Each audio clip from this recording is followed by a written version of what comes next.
안녕하세요. 반갑습니다. 이준희 목사입니다. 슬기로운 찬양 생활로 여러분을 만나게 돼서 참 반갑습니다. 또 이번 강의에 참여해 주신 여러분들을 진심으로 환영합니다. 슬기로운 찬양 생활은 총 5회의 강의로 진행이 됩니다. 이 강의들을 통해서 여러분의 신앙에 유익이 되어지고 또 여러분의 삶에 찬양의 유익이 더욱더 풍성해지는 그런 시간이 되기를 간절히 바랍니다. 오늘은 첫 번째 시간입니다. 찬양 올바르게 이해하기라는 제목으로 강의를 하겠습니다. 나는 가수다, 불후의 명곡, 복면가왕, 싱어게인, 판타스틱 듀오, 미스 트롯. 이 프로그램들은 다 노래, 음악과 관련된 것들입니다. 이렇게나 많은 프로그램이 등장하게 된 배경은 우리나라 사람들이 노래와 음악에 관심이 참 많다는 것을 증명해 주는 것일 겁니다. 우리나라 사람들은 그 누구보다 노래를 사랑합니다. 또 음악을 좋아합니다. 이것은 찬양에도 자연스럽게 연결이 되는데요. 그러나 찬양을 일반적인 노래와 연결을 짓는 것은 다른 차원의 것입니다.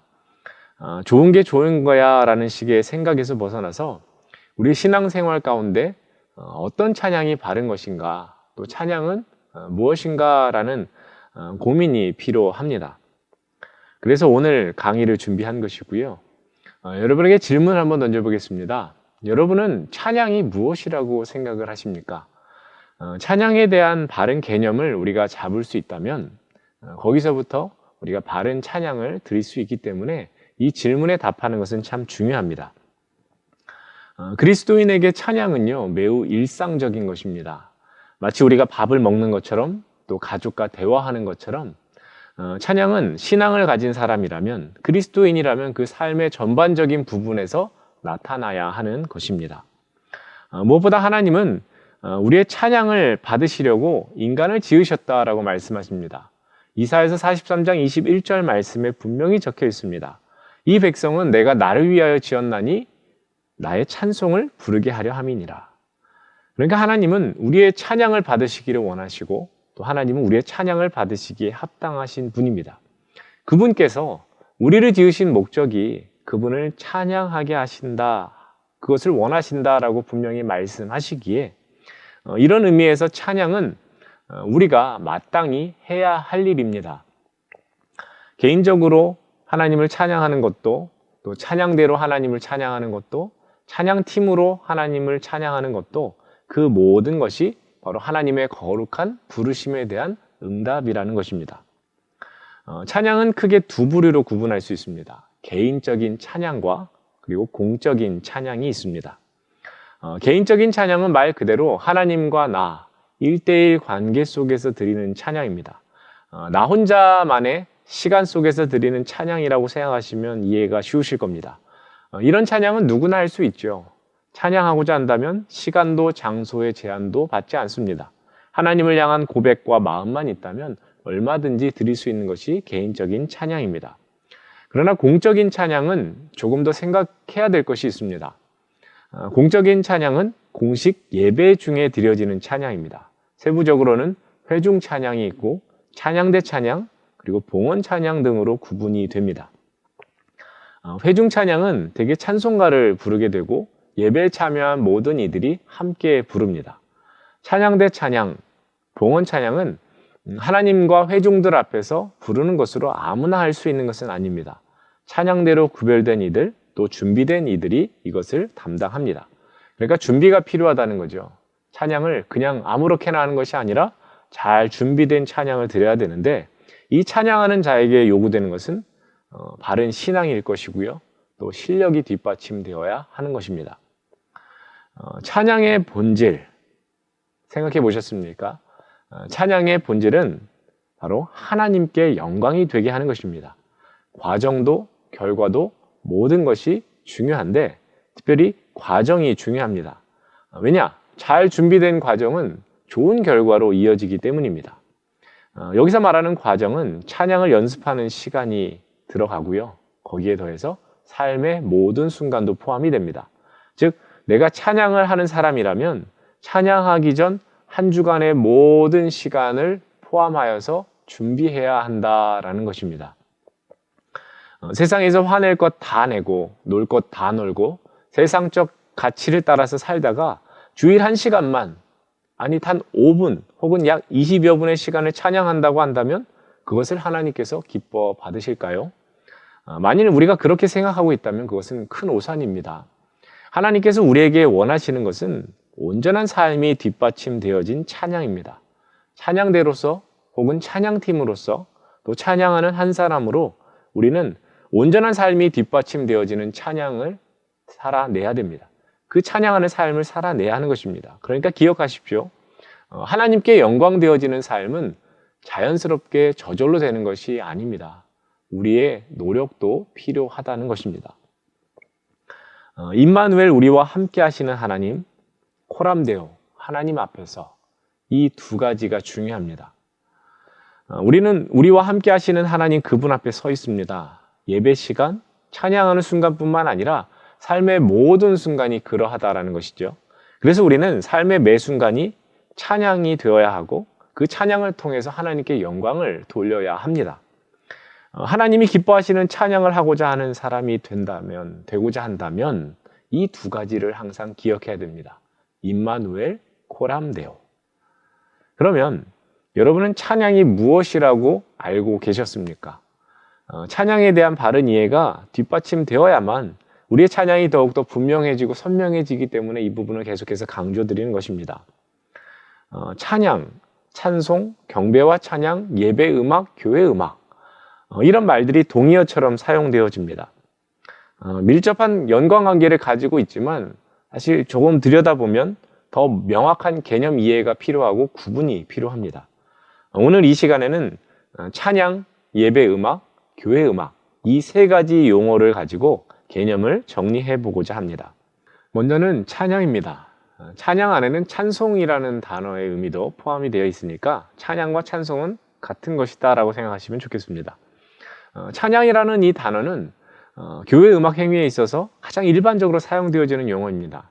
그 한자 뜻을 보면 길을 찬 오를 양입니다. 아름답고 훌륭함을 기리고 드러낸다 라는 뜻인데, 그러니까 찬양은 하나님을 향한 주의 백성들의 인격적인 반응으로서 하나님께 영광을 돌리고 하나님을 격찬하는 그런 행동을 뜻하는 것입니다. 그래서 찬양은 하나님께 영광을 돌리는 모든 것을 포용하는 것이고, 또 그런 의미에서는 교회 음악이라고도 부를 수 있습니다. 잭 테일러라는 분이 이런 말을 했습니다. 음성적, 청각적 혹은 시각적 방법으로 이 중에 어떤 한 가지만 또는 동시에 모든 방법을 동원하여 하나님을 경배하는 행위가 찬양이다 라고 했고요. 또 밥소르기라는 분은 찬양은 하나님을 최고로 높이는 것이라고 정의하면서 노래, 외침, 말, 악기 연주, 춤, 기타 다른 외적인 모든 모습으로 표현이 된다라고 했습니다. 이것과 관련해서는 우리가 말씀을 좀 볼 필요가 있습니다.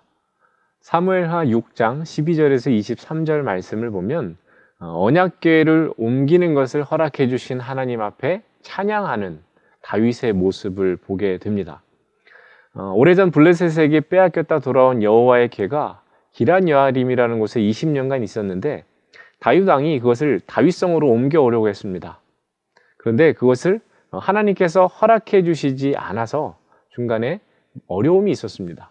그런데 그것을 하나님께서 허락해 주셨을 때 다윗은 너무나도 기뻐서 하나님 앞에 춤추며 찬양했던 겁니다. 그 모습이 이 말씀 속에 나오는데요. 우리가 이 말씀 속에서 다윗이 하나님 앞에 찬양하는 그 모습, 여호와 앞에서 힘을 다해 춤을 추며 찬양하는 그 모습을 통해서 우리는 찬양의 방법을 생각해 보게 됩니다. 우리는 흔히 찬양하면 어떤 것을 떠올립니까? 노래, 그리고 또 노래, 또 노래죠. 찬양은 곧 하나님을 향한 노래라는 공식을 떠올립니다. 맞습니다. 그러나 찬양을 노래라고만 우리가 한정을 짓는다면 찬양이 갖고 있는 풍성한 방법과 모양들을 부정하는 것이 됩니다. 다윗이 우리에게 보여준 찬양의 방법을 한마디로 정의한다면 할 수 있는 모든 것으로입니다. 우리가 할 수 있는 모든 것으로 찬양해야 한다라는 것입니다. 다윗은 먼저 몸으로 찬양했습니다. 한번 생각해 보시죠. 몸으로 할 수 있는 게 뭐가 있을까요?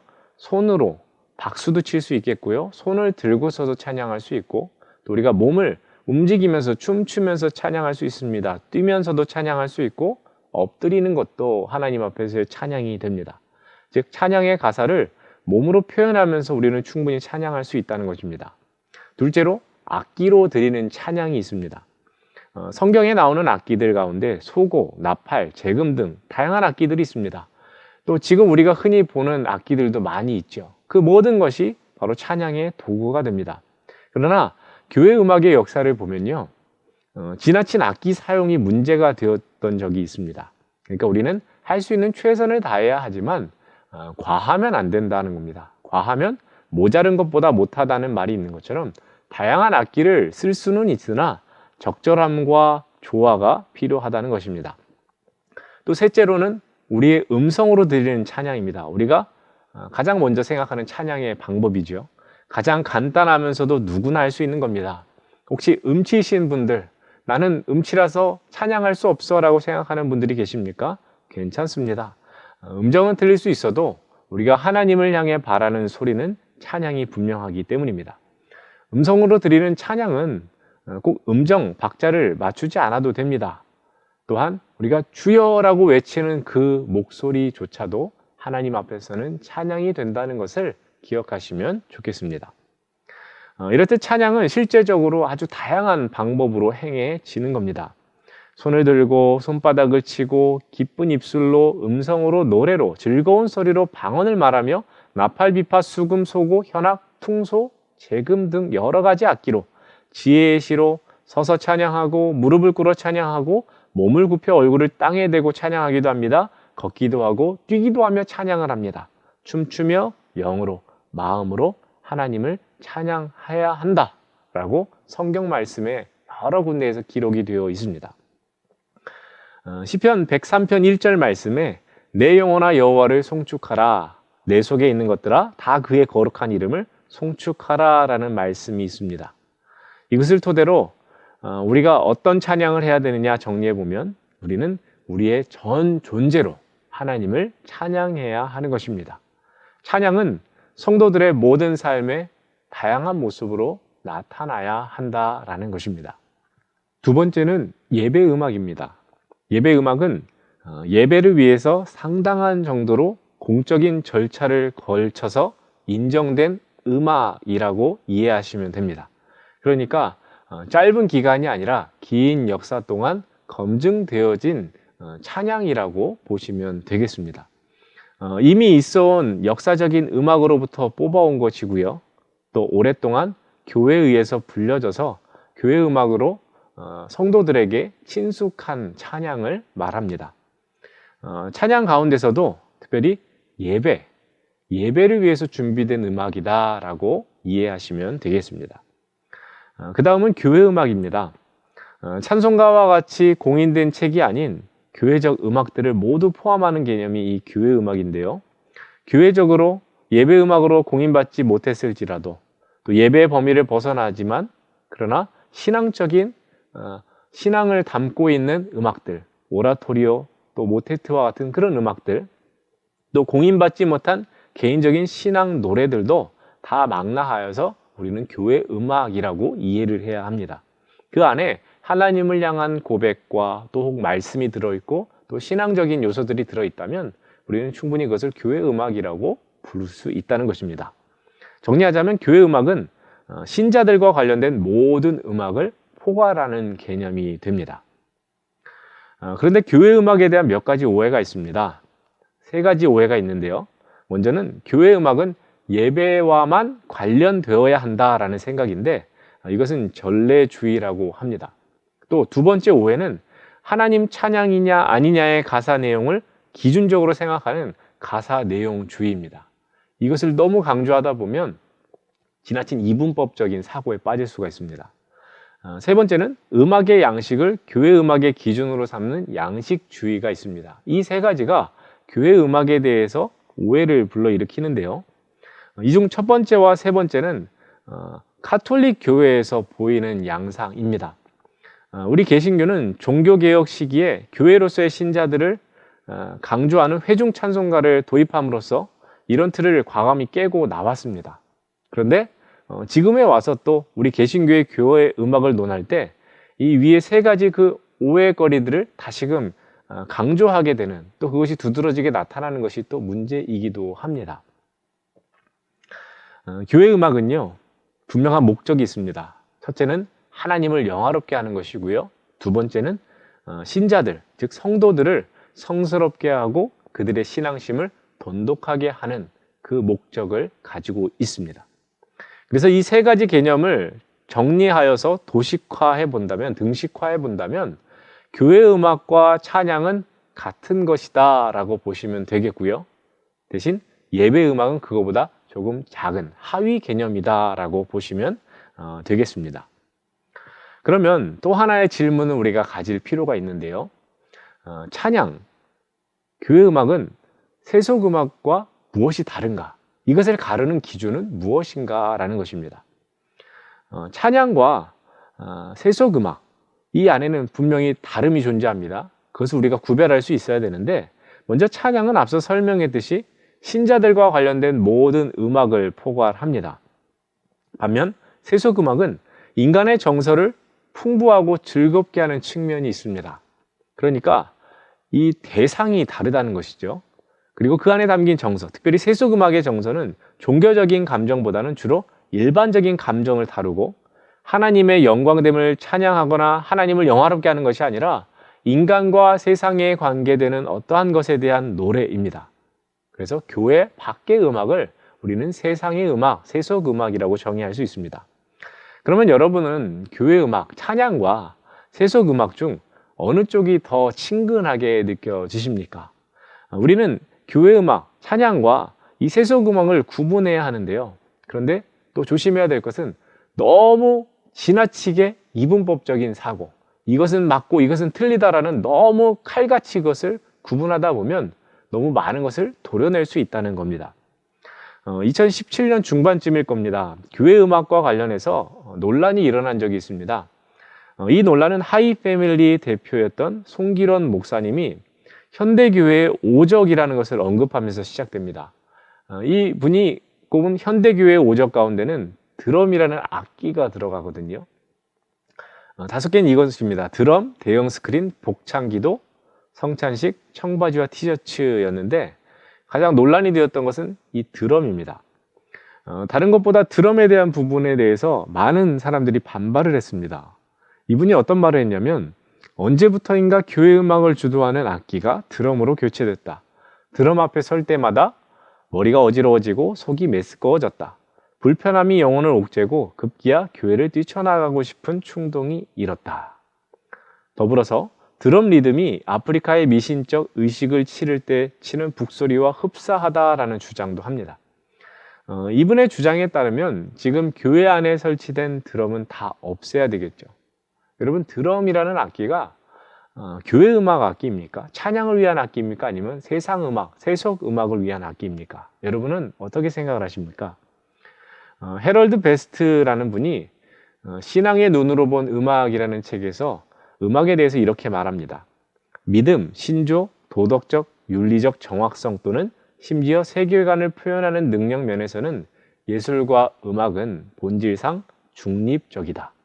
계속해서 이렇게 말합니다. 어떤 종류의 음악도 비기독교적 또는 반기독교적인 것은 없다. 마찬가지로 기독교 음악이라는 것도 없다라고 말을 하는데요. 그러면 강의를 더 이어가기 전에 중간에 제가 무반주 찬양과 또 반주가 있는 찬양, 그리고 드럼이 포함된 찬양대의 찬양을 순서대로 보여드리겠습니다. 한번 보시면서 음악이 찬양 가운데 어떻게 쓰여야 하는지를 한번 생각해 보시면 좋겠습니다.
여러분, 우리가 주목할 것은 음악이라는 것 자체에 대한 생각입니다. 여러분, 찬양은 음악을 떼고서 설명하기가 어렵죠. 음악에는 좋은 음악과 나쁜 음악이 있는 겁니까? 악기에 따라서 좋은 음악이 되고 나쁜 음악이 되는 걸까요? 그 내용에 따라서 또 달라지는 걸까요? 음악을 하는 사람이 누구냐에 따라서 또 좋을 수도 있고 나쁠 수도 있는 겁니까? 일단 저는 앞서서 소개했던 그 베스트라는 분이 한 말 중에 음악은 중립적이라는 것에 동의를 합니다. 예를 들어서 불을 생각해 보시죠. 불은 우리에게 소중한 것입니다. 동시에 위험한 것이죠. 그런데 불이 갖는 위험성 때문에 불을 아예 쓰지 말아야 한다라고 주장한다면 그것은 과한 거죠. 불이라는 것을 놓고 우리에게 필요한 것은 위험하니 무조건 금하는 것이 아니라 불이 갖고 있는 그 위험성을 인지하고 그것을 효과적으로 사용할 방법을 연구하고 개발하는 것이 더 중요한 겁니다. 음악도 마찬가지입니다. 누구의 손에 들려서 어떻게 쓰여지느냐에 따라서 그것은 혹 사탄의 음악이 될 수도 있고 하나님을 찬양하는 귀한 음악이 될 수도 있는 것입니다. 우리는 찬양할 때 음악이라는 도구를 반드시 사용합니다. 그래서 더 신중해야 되고 더 잘 준비해야 됩니다. 그러나 중요한 건 음악은 절대적이지 않다라는 겁니다. 문화를 초월하고 절대적이며 변하지 않는 진리와는 다릅니다. 음악이 갖는 의미는 장소와 시간에 따라 달라집니다. 아무리 거룩하게 느껴지는 음악도 시대나 환경에 따라서 사탄의 음악이라고 여겨질 수도 있는 겁니다. 반대로 아무리 사탄의 음악이라고 느껴지는 것도 시대나 환경에 따라서 소위 거룩한 느낌을 주는 것으로 여겨질 수도 있습니다. 그래서 이 말씀을 우리는 기억해야 되겠습니다. 마태복음 10장 16절입니다. 그러므로 너희는 뱀같이 지혜롭고 비둘기같이 순결하라. 우리가 찬양할 때에도 지혜가 필요하고요. 또 순결한 마음이 필요합니다. 그래서 정리해 보자면 우리가 찬양하는 자로서 필요한 것은 분별력과 절제입니다. 우리가 바른 찬양을 하고자 한다면 말씀을 통한 분별력이 필요하고요. 또 우리가 주 안에서 절제하는 마음도 필요한 것입니다. 이제 강의를 마무리해 보고자 합니다. 오늘 찬양에 대한 개념을 몇 가지 용어들을 가지고 설명을 드렸는데요. 육하 원칙이라는 것이 있습니다. 누가 언제 어떻게 어디서 무엇을 왜 하였는가인데 이것을 통해서 지금까지 찬양에 대한 개념을 한번 정리해 보겠습니다. 찬양은 주의 백성이 언제나 어디서나 할 수 있는 모든 것으로 온 마음을 다해 드리는 것입니다. 다시 한번 말씀드리겠습니다. 찬양은 주의 백성이 언제나 어디서나 할 수 있는 모든 것으로 온 마음을 다해 드리는 것이다. 왜냐하면 찬양은 하나님께서 우리에게 하신 명령이기 때문입니다. 이 귀한 찬양, 그 개념을 바르게 이해하셨다면 이제는 그 귀한 찬양으로 여러분의 삶의 매 순간순간을 채워가실 수 있기를 바랍니다. 또 그 귀한 찬양으로 하나님께 영광을 돌리는 여러분 모두가 되셨으면 좋겠습니다. 슬기로운 찬양 생활은 동영상 녹화 강의로 진행이 될 겁니다. 그래서 출석 체크를 하는 방법을 고민해 봤는데요. 제가 강의 내용 중에서 간단한 퀴즈를 내드리겠습니다. 그러면 그 퀴즈를 풀어서 저에게 문자를 통해서 답을 보내주시면 그것으로 출석 체크를 대신 하도록 하겠습니다. 그렇다고 너무 걱정하지 마십시오. 강의를 잘 보셨다면 그 안에서 아주 답을 쉽게 찾아내실 수 있을 겁니다. 이번 주 퀴즈입니다. 문제는 총 2개입니다. 밑줄에 들어갈 말은 무엇인가요? 찬양이란 뭐를 일반적으로 의미한다. 두 번째 문제는 우리가 찬양하는 자로서 필요한 2가지가 무엇인가요? 이 퀴즈를 강의 내용을 통해서 풀어보시고 저한테 문자로 보내주시면 감사하겠습니다. 다음 강의 안내 드리겠습니다. 다음 강의는요, 예배 속 찬양이 갖는 의미, 그리고 찬양대라는 주제로 강의하도록 하겠습니다. 제가 준비한 강의는 여기까지고요. 오늘 끝까지 강의 들어주셔서 감사합니다. 그러면 다음 주 만날 때까지 평안하시고 다음 주에 기쁜 얼굴로 다시 만나도록 하겠습니다. 감사합니다.